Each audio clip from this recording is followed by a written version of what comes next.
Hi, Gil Cohen here with Omaha Magazine, and welcome to the Inner Circle. Today, I'm joined by Eugene Kowal, Special Agent in charge of the FBI's Omaha Field Office, overseeing operations across both Nebraska and Iowa. In this episode, we take a behind-the-scenes look at what the FBI is actually doing right here in our region, from cyber threats and public safety to agriculture, infrastructure, and partnerships with local law enforcement. Gene also shares his personal journey to the FBI, what a day in his role really looks like, and how federal, state, and local agencies work together in our community to keep our community safe. This is an informative, eye-opening conversation that gives you insight you don't often hear and a better understanding of how much the FBI's work happens closer to home than you might think. Let's step inside the Inner Circle.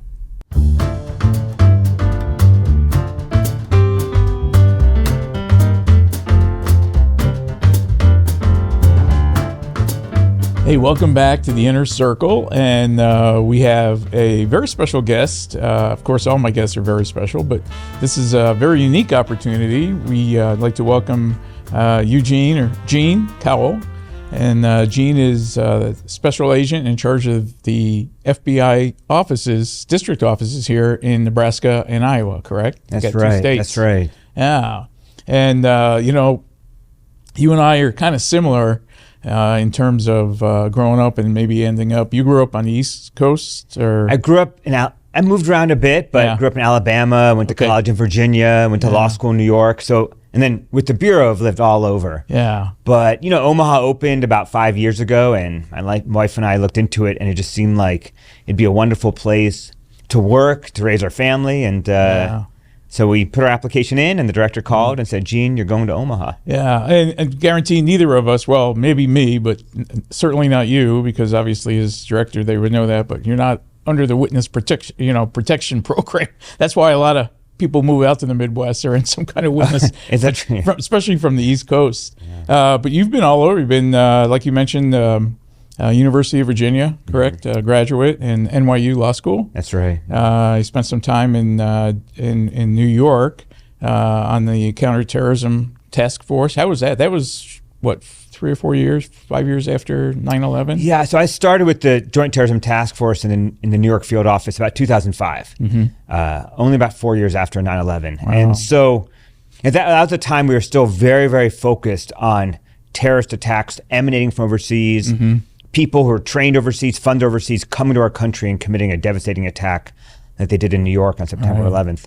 Now that threat has changed a little bit. We're still focused on that. Also focused on what we call homegrown violent extremists. People who are just from here, who become radicalized on their own and decide to commit an attack. But it was a phenomenal experience. I worked counterterrorism cases in New York, and also just did a lot of criminal cases, guns, gun trafficking, drug trafficking, fraud. And really had great partnerships and really a great team I worked on. Really fortunate to have started my career there. Wow. And then you spent some time in Afghanistan and Iraq too, correct? I did. I went there as part of the FBI's counterterrorism mission where, especially in Afghanistan, a lot of what I did there was I responded to the sites of bombings where U.S. citizens were killed. I worked very closely with the military to obtain intelligence and protect the homeland. And also I worked a lot even with local law enforcement. Okay. Like in training? Like the Kabul City Police, those kinds of groups, to train them, enhance their capabilities, so that when we did come together at the scene of a bombing, we could work together well to both try to mitigate future attacks and identify who was responsible for that one. Yeah, I would assume under those circumstances, communication, though, vocabulary is probably a hindrance at some point, or did you learn how to speak? Is it Farsi? No. Some people spoke English. Otherwise, we relied a lot on translators and linguists. So no, it was definitely a challenge, but it's one you can overcome. The Bureau, you may not know this, the Bureau, we have people in over 70 countries. We have agents and analysts deployed all across the world. Right. And we learned a long time ago that if we're going to catch fugitives, stop drug trafficking, go after terrorists, or stop cybercrime, go after child predators, we can't just do that by waiting here in the U.S. We have to have people overseas working with proactive. Yeah, working with our local partners. In fact, about a year ago, we got a tip. Agents who are working overseas got a tip from foreign partners in a foreign government about malware located in a hospital server right here in Davis City, Nebraska. Oh, wow. And they passed that to our FBI folks overseas, who passed that to us. And within about an hour, we had our cyber agents on the scene telling the hospital, be careful. In one of your servers, there's malware. Wow. And we're able to sort of put that aside, and they were able to lock it down and keep any further intrusion from happening. Wow, that's you would think that that's not something that would be common in Nebraska. You might find that in LA or Chicago or New York or other cities, but and maybe they picked David City, Nebraska, because people probably would overlook that. Well, I think the threats that we see here, you see everywhere. Right. But I think it's true. I think cyber attackers, whether they're coming from a nation state or just criminal groups, they like to target small and medium-sized entities, government entities. Mm-hmm. They know the cyber defenses of a small entity are not going to be as powerful as a major corporation. Right. They'll target them too. But we're actually right now doing a big messaging campaign across the country and really focusing here, Nebraska and Iowa, called Winter Shield. Okay. We're focusing on bringing this cyber defense message to smaller businesses. We've worked a lot this past few years on protecting agriculture in Nebraska and Iowa, which is a big thing we do here, right? Between our two states, we're actually the leaders in the country. And there's a lot of vulnerabilities there at the time of harvest or planting. And so we work a lot with the ag community to see how we can best protect them from nation state threats, from terrorism threats, and from cyber threats. Wow, that's got to be, that's a lot of ground to cover between the two states. It is a lot of ground to cover, but I'll tell you. No pun intended. Yeah. I tell you, it's the best part of my job, right? Is driving out, meeting with partners from local police, local sheriffs, community partners, and seeing how we can do a better job of protecting the community and upholding the Constitution. It's what I love doing. You may not realize this, but almost everything the FBI does is in partnerships with state, local, federal, tribal partners. So unlike the myths from the old days or the movies where we arrive on the scene and take over a crime scene, it's actually the opposite. Yeah. We're working shoulder to shoulder. In fact, if you came to our office, Gil, you wouldn't really know who's an FBI agent, who's with Omaha Police Department, who's with the State Patrol, whether they're sitting on our gang task force or cyber task force. We're all working side by side to make this community safer. Is that something that changed within the FBI structure, or has it always been that way, all the way back to Ephraim Zimbalist Jr.? I think the task force structure started, over 30 years ago. I think so. I think fairly recently, like the 90s, is when we really. The FBI has always worked in partnerships, but this formalized structure where we bring on local police officers or sheriff's deputies, we deputize them, give them a top secret clearance, give them a car, pay overtime, really fold them into our enterprise, has really been, I think, since the 90s. And it is a force multiplier for us. Last year, across our two states, we had a very, very impactful year. We arrested over 500 people, but only because of our partnerships. Whatever kind of issue we're working, whether it's gangs or crimes against children or human trafficking, we are so grateful for those strong partnerships we have here in these two states. Yeah, I suppose it makes it easier. Who typically would have a priority in let's say it was an arrest? Do you guys have priority, or would the Omaha Police Department have priority, or the Sheriff's Department, or you guys just all work that out together? It all works out. Those turf battles don't really happen. They don't happen here. Right. Yeah. The reason our task force structure works so well is what the FBI can bring is we can really bring a whole enterprise approach to a case. You think of like drug trafficking. Think of the people who are bringing meth and fentanyl into our communities, poisoning our mothers and fathers and, sisters and brothers, the whole community. The people doing that, working with the local police, we can both target the sort of traffickers bringing it in, and then what we like to do is take the case from local to global, like work it all the way back to the cartels. Okay. Work it all the way back to somebody local. Todd Schmaderer's office doesn't have that capability probably to work it all. Well, I think that's what we bring, right? We bring this sort of national, international footprint. We bring the sort of the resources to do that. Yeah. And that's what I was. And what his officers do, they have an intimate knowledge of what's happening on the street. They know. So by working together, if you were to come to our what we call our organized crime task force or our gang task force, side by side with Omaha Police Department, Douglas County State Patrol, many other agencies to combat these threats. So it's not. It doesn't really end up being a turf battle. In fact, what happens often is sometimes, especially in our two states, which has some small departments, especially out west, Nebraska, sometimes small departments just need help. Right. Maybe there's an active shooter. Maybe they have a significant murder case. and they call us to help, and we'll come help. There's no federal case, and we have no intention of making any federal case. Right. They need our help or our resources or expertise. About a year or two ago, maybe 2 years now, there was a hostage incident in Scottsbluff. Okay. And the sheriff and the chief out there called us, and we came out. We brought our SWAT team, brought our negotiators, actually brought out our elite hostage rescue team. The FBI is one tier 1 level team that can deploy anywhere. They flew out. Wow. And after about 19 hours, we were able to resolve the situation and get the victims rescued, take the subject into custody, and then we left. It wasn't a federal case. We weren't there to prosecute it. We're just there to help. For support and for the use of the resources, things like that. Are we unique that we have one office for 2 states? Is that something that? How many FBI offices nationally? So there are 56 offices nationally. Okay. Are we unique? No, there's some offices that also cover more than one state. Gotcha. Minneapolis office also covers North and South Dakota. Okay. Then there's some states that have more than one office. California has 4 offices. Alabama has 2. Virginia has sort of 3. So every situation is different. Is it based on population, or is it just based on? It's based on population. It's based on, I think, just how, maybe even population from 100 years ago, right? Yeah. How offices were set up 100 years ago, or when the Bureau first came to existence, and kind of built organically off that.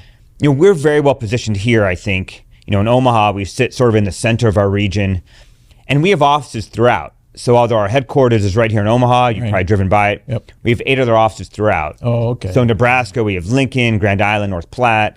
And then you go out to Iowa, we have Sioux City, Des Moines, Waterloo, Quad Cities, and Cedar Rapids. So we have agents, analysts, throughout the 2 states ready to respond to anything. Anything that goes on. So speaking of that, then, what are some major other? You touched on the agricultural part, but what are some other major initiatives that FBI is working on within the 2 states here? And what do we see out there? What's your priorities? Sure, yeah. I would say there's four main priorities we have. One, of course, is counterterrorism. Mm-hmm. We are laser focused in preventing and mitigating threats come from terrorism, whether it's international terrorism, domestic terrorism. Does that include this? I've never heard of this term until last week or the week before, swatting. Where somebody will call and make a threat against, I guess, a couple schools or something recently. Yeah, swatting is very serious, right? Swatting is where someone calls law enforcement, usually using a spoof number or VoIP number or burner phone, and provides information that there's a critical incident, like a life safety incident at a school or a house, causing SWAT and other tactical resources to be deployed. Right. So first, it's disruptive Yeah. and expensive and diverting resources away. But 2, it's a safety issue. Anytime law enforcement is rushing to a scene and don't know what's happening, it's a volatile situation. So that is something that we take very seriously. We'll work very closely with our partners to mitigate it. If sometimes it'll end up being a federal case, sometimes a local case. But terrorism is always something we're laser focused on. 2, I would say, is the cyber threat. And I used to talk about the cyber threat. There's the nation states, there's China and Russia, North Korea targeting us, and then there's the criminal groups. Right. And now we see it's blended. So we see criminal groups working on behalf of Russia, and we see a country like China who employs more hackers than every other government combined. Those people, when they go home at night, might be using those same tools and techniques to go after people and businesses in America. And no one's immune, right? We live our lives so much in the digital arena now that there's no industry, there's no business that really is safe. Is there ability to get ahead of that, or is it mostly, hey, we have this signal that went off or this something, so now we're playing catch up, trying to figure out what happened? Is there a time where the FBI or any of the cyber services, cyber terrorism services, where they can get ahead of the game and proactive with this? Or? Yeah, it's both. That's a great question. So there are times when we've proactively identified malware on servers, and are able actually to use court orders to pull that off servers. Or as the example I gave you earlier, there's times when we identify malware and are able to go to a company and say, be careful, you have to take that server offline. So we will always be very proactive and share intelligence whenever we can. We also will share sort of best practices with companies. And right now, we encourage, if you're a business or an individual, go to the FBI's webpage, look up Winter Shield. And you'll see we're recommending these 10 sort of best practices that if you do, really can go a long way to protect you from a cyber attack. A lot of cyber attacks, sometimes they are with very sophisticated techniques, but sometimes it's just human engineering. Okay. And a lack of like strong passwords or authentication, or too many ports being open, or too many people having administrator access, or there's things that can be done to protect yourself. So we encourage everyone to do that. So we're working very hard to get ahead of the threat. We're working very hard to, if we can identify these actors, especially overseas, right, we'll try to arrest them, have them extradited back to our country. If we can take away their money, we'll do that. Take away their ability to operate, we'll do that. But also, we need to harden our defenses. Yeah. The FBI announced the past year or two different threat streams, Salt Typhoon and Volt Typhoon. And those are examples that we saw of China had malware embedded in our critical infrastructure. Oh, wow. From telecommunications grid to the water treatment plants to transportation sector. And they're not there, China especially, they're not there to steal our technology, although right, they will do that. They're really there so that in a time of a critical incident or a kinetic conflict, they can impose consequences on the American people. So China is, of course, stealing whatever technology they can, but they're also were pre-positioning themselves so that they could shut down our ability to have clean food, clean water in a time of a conflict. Boy, that's some scary stuff out there. And luckily, somebody is on top of it. The FBI is on top of that, and at least you've identified or helping to identify these situations so that hopefully they can be mitigated before anything major pops up. Because I guess you just really never know when something's going to happen. It's true. Well, we work very hard on this, but we depend on these partnerships with the private sector. Yeah. It's critical. You think of like other countries, think of the People's Republic of China. That's a country where companies have to share information with the government. Like it's mandated. The government comes with a national security issue, you have to share information. That's a country that mandates that companies of a certain size need to have a member of the Communist Party sitting on the board, right, in the C-suite. America, we don't have that. Yeah. So if we go to a company with a court order or a subpoena, sure. But that's not how we're going to protect everyone. Yeah. What we need is sort of voluntary cooperation from the companies that are responsible for our critical infrastructure to work together to share intelligence, share threats, to protect it the best that we can. You want to go in there as the good guys and saying, hey, we want to help you. We're not here to take your information. We're not here to close you down. We're not here to do this. We're here to provide you resources and show you the right way of or the best practices for avoiding some of this. So what about in some other areas of the things the office does? So two other areas I thought is first, counterintelligence. And this is one we didn't used to talk about as much. Now we talk about a lot. That is the threat from foreign adversaries, whether it's the People's Republic of China, Russia, North Korea, or Iran. And there's some things they're trying to do here. They're trying to steal information, maybe national defense information, trying to steal our technology, have a malign foreign influence, be prepared to attack our infrastructure in time of a conflict. And that's something we focus a lot on. And then fourth is criminal. For over 117 years now, we have stood shoulder to shoulder with our state and local partners to fight whatever the crime threat is, whether it is bank robberies, gang violence, organized crime, fraud, public corruption, civil rights.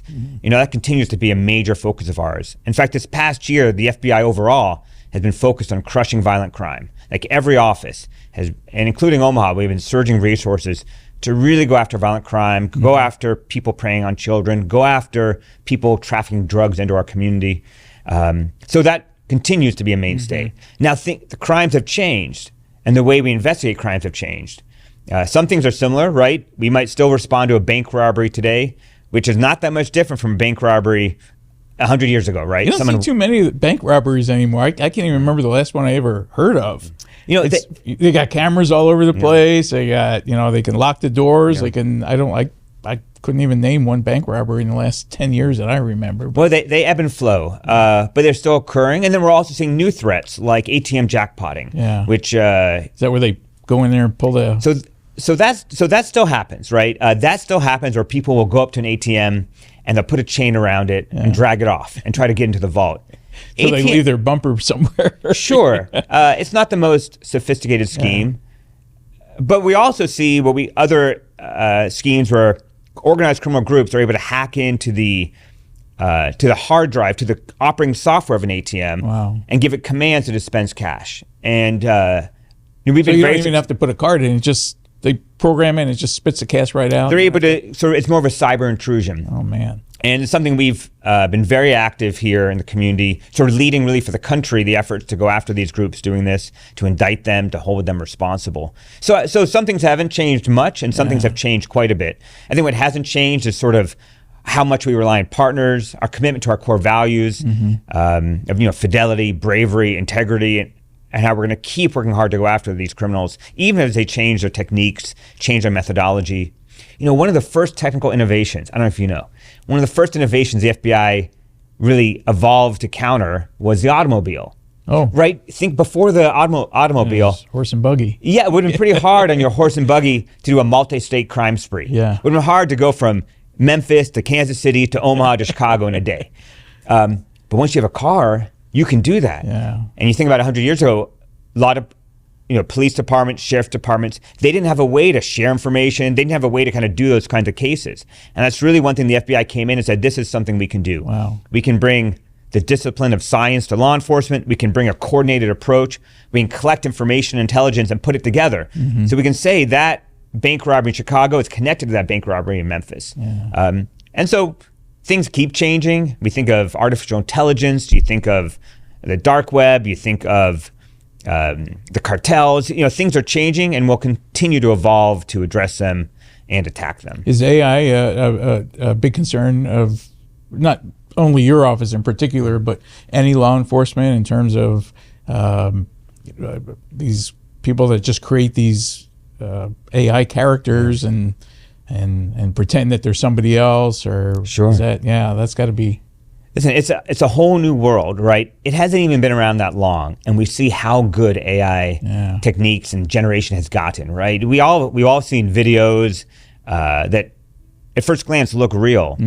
And so this is going to be a major crime problem for us, of where criminals are able to make phone calls, pretend to be a CEO asking their employees to wire money to a certain location, pretending to be a kidnapped victim, asking someone to pay a ransom, right? We've seen these crimes for a while, and they've worked even without artificial intelligence. And now you think of what can be generated where, you could be talking to someone and it sounds just like a loved one or an employee or a colleague, and it's not, could look like them. Yeah. We also see, you think of like a cyber attack.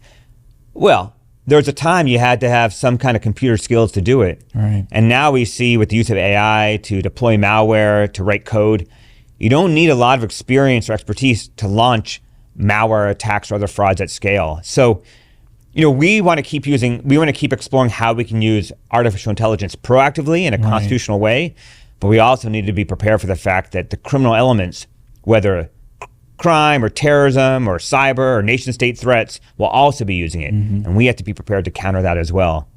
Has the one thing we did talk about is fortunately, I guess you don't hear about it too often anymore, especially in Omaha's gang issue. Is that high priority still here, or things kind of calm down, or can you talk about any of that? Sure. I'll say that the Omaha Police Department does an amazing job. I mean, we have a gang task force where we work side by side.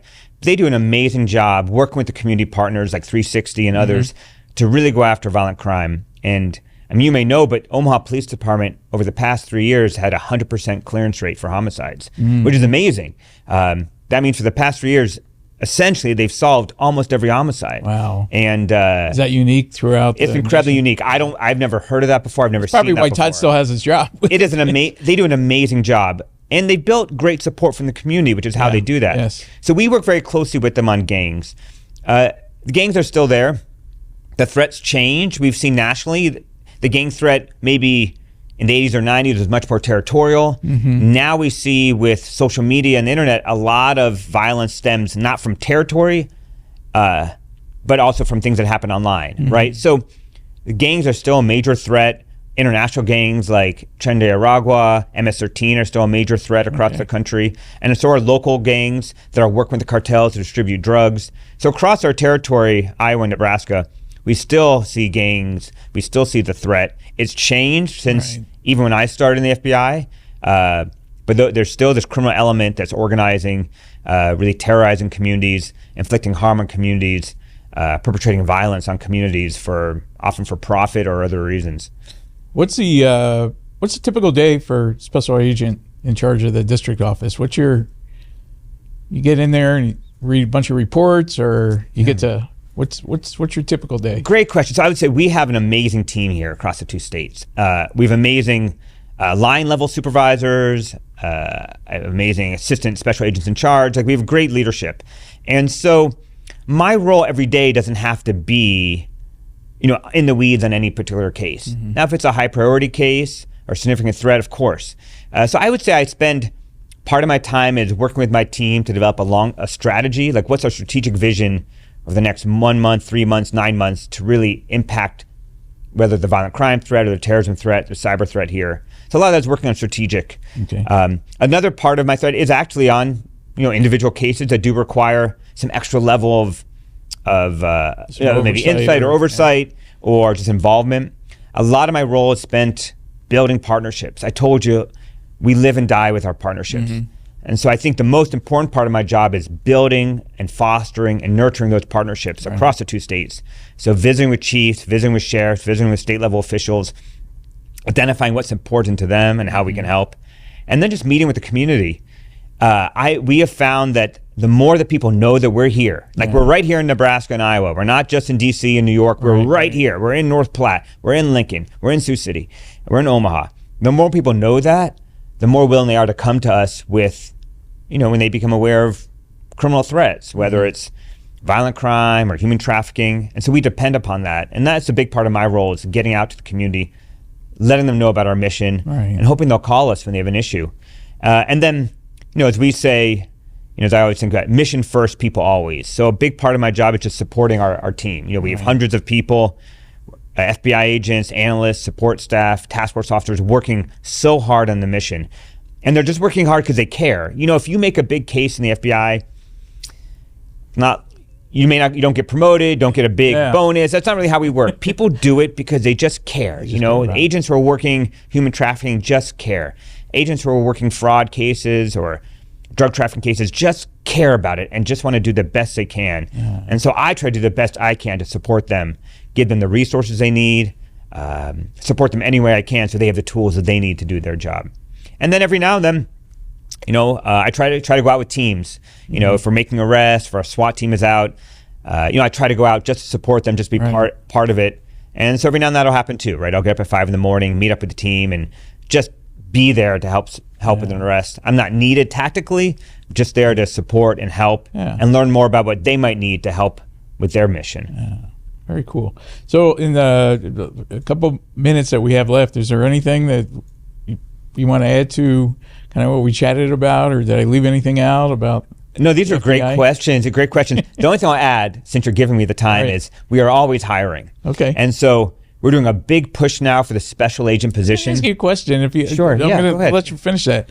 But you got your law degree from NYU, correct? That's right, yeah. And what got you interested in the FBI as opposed to going off and being an attorney somewhere? Well, sure. So you're still an attorney, correct? Technically, well, you have the law degree. I am, and I'm a member of the Nebraska bar. Like, I'm a full-fledged attorney. But I would say, I graduated law school. I wanted to be a prosecutor, and I was. So I worked for the Manhattan District Attorney's Office. Oh, cool. In New York City. And I'm not from there, but that's sort of where I went to law school and got a job there. And that was a phenomenal experience. I loved being a prosecutor.